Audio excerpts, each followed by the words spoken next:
নমস্কার বন্ধুরা, সবাই কেমন আছো? আশা করছি খুব ভালো আছো। হ্যাপি জন্মাষ্টমী। জন্মাষ্টমী অনেকদিন আগেই পেরিয়ে গেছে। যেহেতু আমি ভিডিওটা আজকে পোস্ট করছি তাই বললাম হ্যাপি জন্মাষ্টমী বা শুভ জন্মাষ্টমী।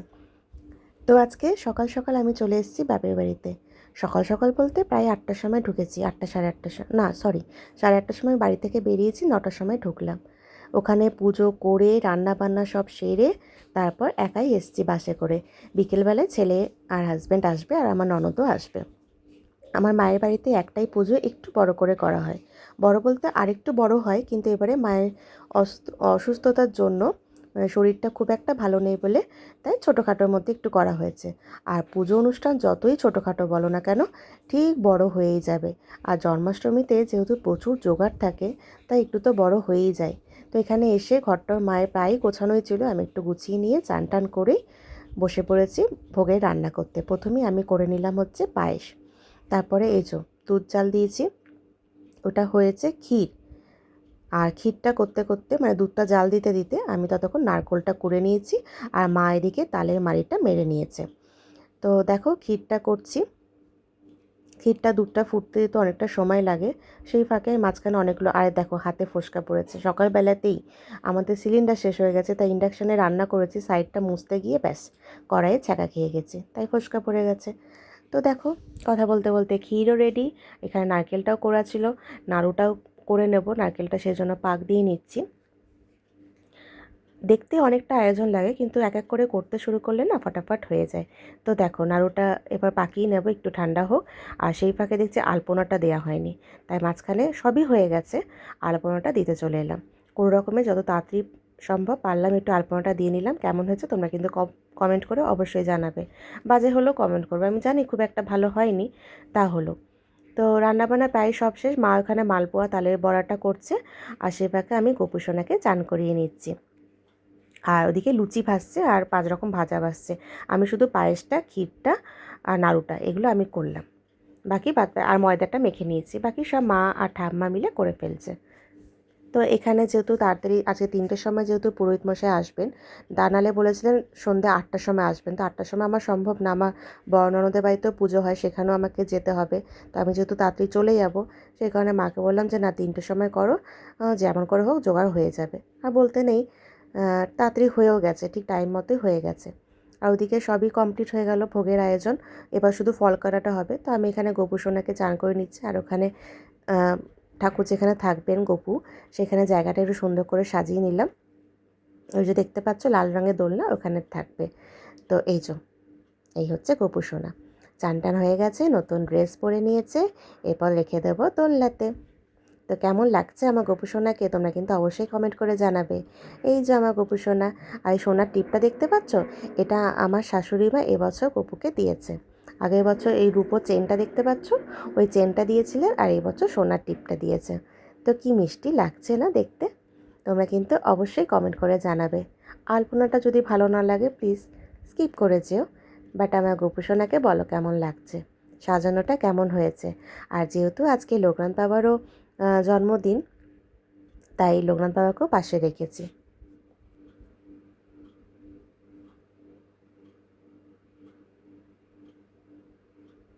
তো যাই হোক, এই করতে করতে আমি মাঝখানে ফলটা কেটে নিলাম। ঠাকুরমশাই চলে এসছে, এই যে ঠাকুরমশাই চলে এসছে, আর সমস্ত জোগাড়ই রেডি, থালাও সাজানো হয়ে গেছে সব। বাকি রয়েছে বেলুনগুলো ফোলানো, সেগুলো বাবা ওইদিকে ফোলাচ্ছে আর টাঙাচ্ছে। কেমন হয়েছে আয়োজনগুলো তোমরা কিন্তু অবশ্যই কমেন্ট করে জানাবে। এখানে বাটার, মিছরি, চকলেট সমস্ত কিছু আছে। আর এখানে লুচি, 5 রকম ভাজা, ক্ষীর, পায়েস, মিষ্টি, তালের বড়া, মেন হচ্ছে তালের বড়া, ক্ষীর, পায়েস এগুলোই, মালপোয়া, নারকেল নাড়ু। তো সমস্ত কিছু আয়োজন যতটুকু সম্ভব পেরেছি করে দিয়েছি খুব তাড়াতাড়ির মধ্যেই। আর এদিকে বাবা বেলুন ফোলাচ্ছে, প্রায় হয়েই গেছে। এই যে বেলুন ফোলানো কমপ্লিট, এই যে সাজানোটা কেমন হয়েছে তোমরা কিন্তু জানাবে। এগুলো পুরো বাবা সাজিয়েছে ডেকোরেশনটা বেলুন টেলুন ফুলিয়ে। আর আমাদের বাপের বাড়িতে এই একটা পুজোই আছে যেটা একটু করা হয় আর কি, আর তো সেরকম কিছু করা হয় না। তো চলো, এখানে ঠাকুরমশাই পুজো করছে, আমরা পুজোটা দেখি। তোমরাও আমার সাথে সাথে দেখতে থাকো। আর তোমাদের কার বাড়িতে জন্মাষ্টমী সব পালন করলে সেটাও কমেন্টে লিখবে।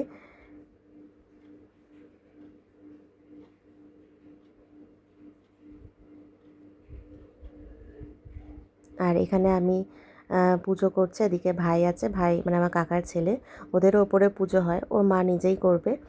আর এই যে আমার ঠাম্মা, ও ভিডিওটা করে দিচ্ছে। ওকে বললাম যে পুজো যখন হবে তখন তো আমি অতটা ভিডিও করতে পারবো না, তুই একটু করে দিস। তো দেখলাম করে দিচ্ছে ভিডিওটা।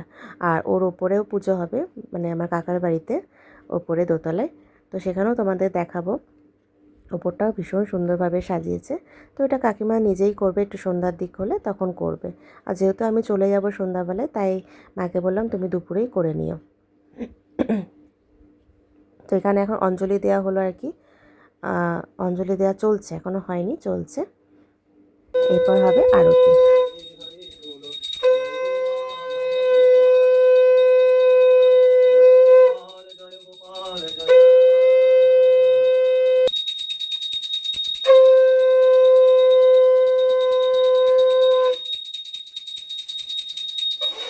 তো আরতি শেষই হয়ে গেছে, কমপ্লিট সবই। এরপরে শান্তি জলের পালা।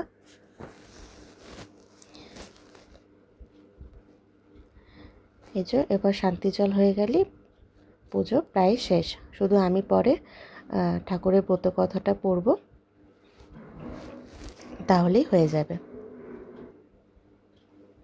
আর যেহেতু আমার মায়ের এখানে জন্মাষ্টমী হয়, তাই অষ্টমীটা আমি পালি, মানে উপোস থেকেই আমি সমস্ত এটা করি, জোগাড়টা করি, যেহেতু বাড়িতে হয় বলে।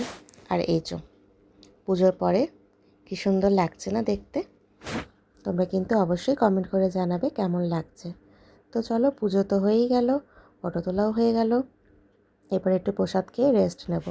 আর এখন বিকেলবেলা, এখন আমার ননদরাও চলে এসছে, হাজব্যান্ডও চলে এসছে, ছেলেও এসছে। তো বাবা রাত্রিবেলা আমাদের লুচি আর পাঁচমিশালি তরকারি আয়োজন করা হয়েছে। তো আমি যেহেতু চলে যাব, আমি আর খাবো না, আমি নিয়ে যাব। এখন বাজে হচ্ছে প্রায় 6টা, সাড়ে 6টা বেজে গেছে। তো চলো উপর থেকে তোমাদের একবার ঘুরিয়ে আনি। বাবা ততক্ষণ তরকারিটা করুক। লুচি করে নিয়েছি, লুচি হয়ে গেছে, তরকারিটা হলে আমি প্যাক করে চলে যাব। আর এই যে ছোটো কাকিমাদের, মানে ছোটো কাকার বাড়ি, ওপরে কাকিমা পুজো করেছে আর সাজিয়েছে ছোটো কাকা, এটা খুব সুন্দর করে সাজিয়েছে। এখানে দুটো গোপাল আছে, একটা একটু বড় আর একটা সব থেকে ছোটো গোপাল। তো কেমন লাগছে আমাদের ওপরে সাজানোটা সেটাও তোমরা কমেন্ট করে জানাবে। কাকিমা এখানে বলছিল প্রসাদ খাওয়ার জন্য, তো আমার তো পেট পুরো ফুল নিচে প্রসাদ খেয়ে, আর তো কিছুই খেতে পারলাম না। তাও একটা নাড়ু খেলাম মনে হয়, আর নিয়ে গেলাম।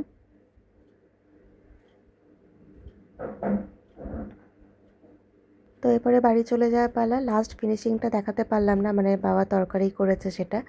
তো সোজা ওখান থেকে চলে এলাম, না সোজা ওখানে বাড়িতে গেলাম, বাড়িতে শাশুড়িমাকে দিলাম, প্রসাদ দিলাম, খাবার দিলাম। তারপরে আমার ঘনুকে, মানে আমার পাপিটাকে খাইয়ে তারপরে এলাম বড়নদের বাড়ি। এখানে সাজানোটা তো আর কিছু কথাই হবে না, এত অপূর্ব লাগছে দেখতে, মানে চোখ সরানো যাচ্ছে না, মনে হচ্ছে যেন স্বয়ং রাধাকৃষ্ণ দোলনায় বসে আছে। পুরো একটা ফুলের দোলনা করেছে। এই যে এটা হচ্ছে বড়নদের মেয়ে, এই সমস্ত কিছু প্ল্যান করে কেমন কি সাজানো হবে না হবে।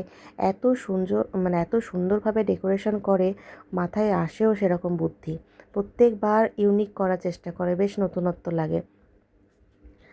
আর আজকের ওর বাবার জন্মদিন, মানে আমার বড় নন্দাইয়ের জন্মদিন, 16ই আগস্ট।